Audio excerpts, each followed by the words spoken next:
Welcome back to Yahtzee Tries, a series about playing new games outside my comfort zone. And what could embody that more than a sodding multiplayer game, namely Lethal Company. There is a very strong emphasis on the word tries this week. Lethal Company is an early access, remarkably popular multiplayer indie game in which you and a small group of extremely helpful, well-coordinated friends in Power Wash Simulator outfits descend in a ship to a series of gloomy planets, explore procedurally generated dungeons, and attempt to bring enough random garbage back to the ship to meet your salvage quota, all while trying to avoid being murdered in a variety of creative ways by a universe that's clearly had quite enough of your shit. Oh shit, I think everyone's gone inside without me. I'm with you. Who's playing ice cream music? What is where's this that song? That's spooky. I want to go back Wait, to the ship. is that I don't my like this boombox? Hey, follow my voice so we don't get separated. You can tell something's gonna happen because Nick's got that impish giggle going on. When a game starts soaking up thousands of overwhelmingly positive reviews on Steam, it's usually down to one of two things. Either it's a really bloody good game, or it's very amusing to stream, and it's getting a big bump from all the famous YouTubers shrieking at it. You know, the Five Nights at Freddy's path to success. Hey, I was the laziest Yahtzee's employee. lazy. Okay, I'm gonna be less lazy today. Way, this way, everyone. Follow me. Oh, hang on. I found a tattered man. Hey! Shit! Leg it! I've got the sheet! I've got the sheet! Don't worry, I've picked up the I sheet. just ran out. I want you all go to in then. acknowledge my heroism at having remembered to bring the sheet that it was guarding.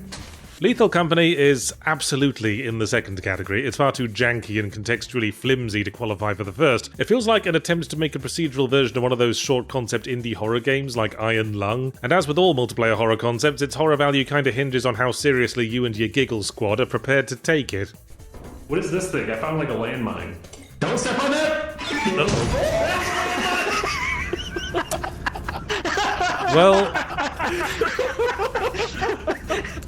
Well, let's call that a learning experience. You gotta jump.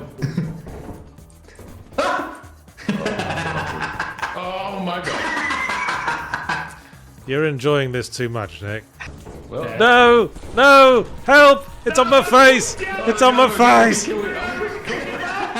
Get it off my face! We don't have a zap gun.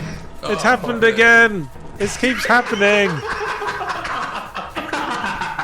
Yeah, laugh it up, assholes. If you do take it seriously, Lethal Company successfully achieves that rare, prize-worthy quality of being able to organically create what feel like classic movie moments. You're exploring darkened tunnels, you get separated from your friends in the dark, you turn on the radio and ask them to check in, but all you hear is a scream and an insectile chittering, and then the chittering again, but this time it's not coming from the radio. And in that moment you realise who you are. You're that one dude in Aliens who was really overconfident in his introductory scene, and whose actor had suspiciously low billing. Oh good. I've got Yahtzee's body. Well, at least, The metallic items are attracting lightning. well, at least they've got their priorities straight. Everyone's dead. No! Everybody's dead, Don't Nick. pick that up, Nick. Don't pick that up. Wait, God. what the fuck? Where's his What? body? There's nothing in here. His shoes are gone. Check your corners. Mine, don't step on it, Marty. Mine.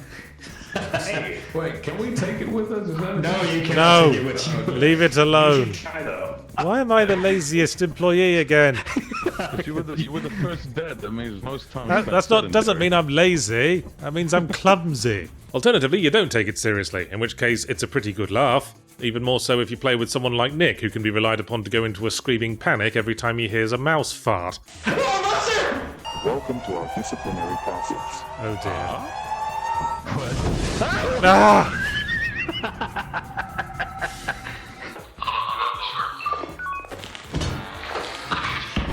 Duh.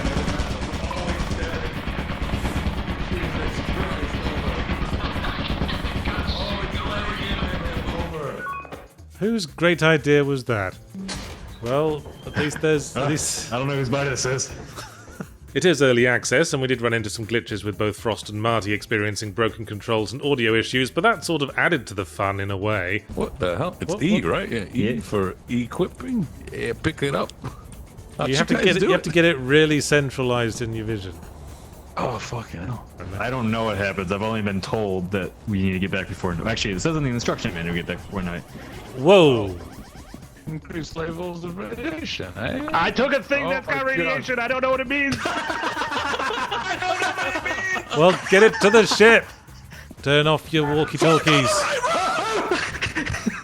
Yeah. The reason why I tar Lethal Company with the stream bait brush is that it seems like creating a stable or meaningfully challenging or explorative experience was less important than creating amusing ways to fuck the player about. Yeah, what's this pumpkin doing here? Stand back, I'm going to shovel it. Hit this pumpkin with a shovel. Hit it. Yep. Plan.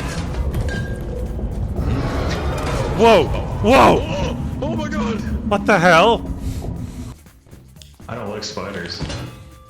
Oh, there he is! Look at that! No, buggers! Run, shit! Run, run! The random dungeons were getting pretty samey pretty fast, and I don't know what we were supposed to do about those 2 giant tree monsters on that last planet, other than cover ourselves in barbecue sauce to get it over with quick. So once Lethal Company runs out of surprises, I think its appeal will be pretty limited. But for now it is, for what it's worth, fun with friends. In much the same way as going down to the disused railroad tracks to poke a dead skunk with a stick. I was told there'd be Disney. This is not Disney. There'll be Disney, don't you worry. Anyway, yes, Blood West. Not to be confused with Weird West, or Evil West, or An American Tale 5 Will Goes West. Or Adam West. Yeah, Adam Floyd West, yes. Blood West, much like Fortune's Run last time, is a retro-styled first-person immersive sim calling back to the heyday of PC immersive sims in the late 90s and early 2000s, this one more wearing the influence of the Thief games, with the simplistic low-poly graphics, gloomy atmosphere, focus on slow, stealthy gameplay. Oh, and let's not forget they got the bloody voice actor of the main dude from Thief in to be the protagonist of this game too. Spicy. Why did Stephen Russell just say, spicy? Dark place search for the evil lurking. That might be Stephen Russell as well, thinking about it. It's all one guy. Maybe he made it too. But to deliberately invite comparison like that is doing yourself a disservice. Blood West cannot compare with the way Thief was absolutely brimming with personality, for example, or the satisfaction I used to get from listening in on dim-witted guards conversing about pastries while I ransacked their master's bedroom. And stuff like Adventurers Night is made possible by you all at the lovely Patreon. I don't think if you can see that dollar, every last bit helps. What I'm doing is... Oh, get out of my face, you weirdo. Oh, you want a kiss? Yeah. Well, I can't kiss him, he's got a thing on his face. Unless I stick my tongue right in that crack. Oh, that violates the pandemic. Pretty good. Oh, bugger. Go away. Shit. Right in front Go of the away, enemy. menus. Yeah. Well, Go what away, a you great- stupid menus. Blood West is like an extension of one of those missions in the first Thief game where you were mostly sneaking around zombies in abandoned ruins. And there's a reason nobody bloody liked those missions. Also, there's like no sense of community if they're just mindless monsters, you know? The guards interact with each other. These guys- Yeah. You could really make something out of this place. It's alright. Nobody knows. Well done. Did my guy just say eat lead? That's an impractical metal to make a knife out of, Stephen Russell. Still, let's not sell Blood West short. It's got quite a lot going on with its emphasis on RPG mechanics and more open-worldy design. Oh, well, if it's teal, it must be a ghost. What's my stash doing in your cave, Jim Hooper?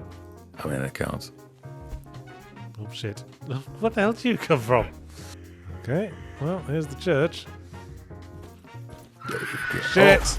I do think the awareness indicator's kinda ugly, and I wish there were more than 2 weapon equip slots, because after I set myself up with a nice stealth build, a melee weapon for backstabs and a bow for silent ranged takedowns, I was left with no room to equip an emergency fallback shotgun for when things went to shit. I'd be running around trying to get away from those fucking quick draw crow men, struggling to pull a gun out of my chaps while they took me apart like a Terry's chocolate orange.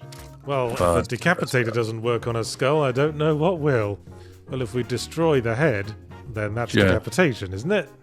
I think it has to be attached to something. I will find out. Not necessarily. Oh yeah. Oh, yeah. Look at that. It did You say did. headshot. I mean, one can hardly get anything else. But there's something about Blood West that makes me want to keep trying. Maybe it's the nice simplicity of it compared to something like Fortune's Run. I don't get a sense that I'm failing because I've missed something important, rather because I still suck too much. Ooh, big thickums. Shit. Okay, you asked for it. And by Okay. it, you mean own death. And by it, I mean me being dead, apparently. Oh, no, you've got much to live for yet. Don't do it. Okay. You're No, much just, too tall for that one, anyways. Just a fleeting thought. I think you just shot a bird stripper. There's got to be an optimal approach, and I find I want to go back and figure out what it is. Maybe it's just the very satisfying way the heads explode when I hit them dead on with the bow and arrow. What the hell is this? And finally, as a palate cleanser, I tried out Disney Dreamlight Valley, which I've been curious about because it scared me. I suddenly flashed back to the first time I bought an Xbox. Favorite Disney character? Gob Job. Oh, there you are. Oh, yeah. Oh, I forgot how sexy I was. Well, hello. Well, I'm not wondering who you are because it says so at the top of all your speech bubbles. I'm Gob Job. Couldn't you tell? I've long worried that it can't have escaped the big money publishers and corporations that cozy light work simulator games like your Stardew Valley and your Animal Crossing are massively popular, but thus far have largely been the territory of lower budget indie development. Well, Animal Crossing's hardly indie, but Stardew Valley is, and that's the success story. Oh, there we go. Get your money's worth, people. Look at that, Here they look all at are. that. Wow, your Disney dopamine receptors just exploding. Now, who's that mysterious figure scratching his ass in the foreground? Oh, look at me. I know how the gradient and the rounded rectangle tool works in Photoshop. I'll tell you what, I don't like loot boxes, but if you're gonna have them, that was pretty sad. My worry is that a big company like Disney might throw all their money and talent into making cozy games that the plucky indie devs just can't compete with, and muscle them out of the niche they have thus far claimed for themselves. They even put the word Valley in the title just to give the game away. Just thrown by the facial expression on the beast in the background. Oh, yeah. Boy, I've been looking forward to this all fucking day. Look at him, I think he's having a heroin withdrawal in the corner. Yeah, those are just beads of sweat. Oh, dreamlight magic goes stronger through acts of friendship, love, and care. I'm going to call it Disney Dreamlight Trough instead, just because it means the initials are DDT. Anyway, I'm relieved to report that Disney Dreamlight Trough sucks. Oh, God. Oh, God. Personal space, Becky. Get your nose out of my flies. Not a problem until you suck dick for it, I guess. Not apples. Apples are shit. Just eat cookies. So we can find That's a pickaxe. an awkward pose he's stuck in right there. Yeah, no. It's definitely aimed primarily at Disney adults who piss themselves with joy because Scrooge McDuck is talking to them, and that element is entirely lost on me. Why are you a duck? What? He's always been a duck. Should have known that the first character we'd meet in a modern Disney game is the fucking ultra-capitalist. He was voiced by David Tennant in like the most recent DuckTales. Was he? Oh. Yeah. That's Oh, not amazing. fucking squirrels.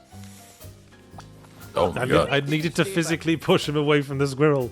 My kids were into Mickey Mouse Club for a while, and now I'm going to bite my own lips off if I ever hear that fucking hot dog dance song again. But that aside, Disney Dead Horse Flogging makes the classic over-moneyed committee-designed game mistake of splattering itself too broadly. It's so excited to rip off both Stardew Valley and Animal Crossing, and force you to talk to Goofy, and deluge you in little challenges so you can start grinding Mickey Mouse fun bucks. 100. Oh, but there we go. 160 for some overalls. Yeah, that's more your speed, isn't it, peasant? I just love sunshiny days. You're inside, Goofy. There, I bought something. Now like me, Dad. He's not gonna like you unless you turn into a dollar bill. I guess we've got rival dads fighting for our attention at the moment. And it all gets very exhausting, especially when it's suffused in cutesy, unskippable dialogue full of choices that don't affect anything. Yeah, there's a lot you can do in Stardew Valley, but how that works is that early on at least, it queues things up for you manageably, one thing at a time. Here are some seeds, plant them, water them, go to bed, then water them again. Everything else we can worry about when it's relevant. So I needn't have worried. Those don't look much like navy blue bootcut jeans to me, game. But what do I know? They shrunk in the wash. But what if I want to give someone a gift as an act of aggression? Like to try to force my way into their home to see my kids? The watering can never needs to be filled. What the hell kind of loser cozy game is this? Besides, Disney could never recreate that special edge you only get from indie auteur projects, like that whole character thread in Stardew Valley where you help a suicidally depressed alcoholic turn his life around. Dreamlight Valley's never going to do something like that, is it? I guess not unless Eeyore shows up.